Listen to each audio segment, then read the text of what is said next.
Hello friends, welcome back to the new video. If you are the new viewer on my channel, so don't forget to subscribe my channel and like the video. So today's video title is how to off deletion sound in Redmi phone. So let us start our video. Firstly, scroll up and go to the setting icon. Click on the setting icon. Now you will see many option here. Scroll up some more, and you have to click on the sound and vibration option. So click on that. You will see many option here. Scroll up like that and click on the additional setting. So go to the additional setting. After that you will see many options. Scroll up and you have to click on the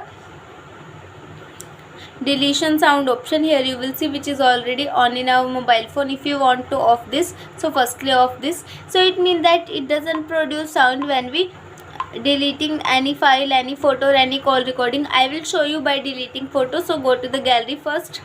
After that I want to delete that one screenshot, so click on delete, and here you will see it doesn't produce sound when deleted. So in this way deletion sound is off in our mobile phone. So I hope this video helps you. So please subscribe my channel and like the video. Thank you so much for watching our video.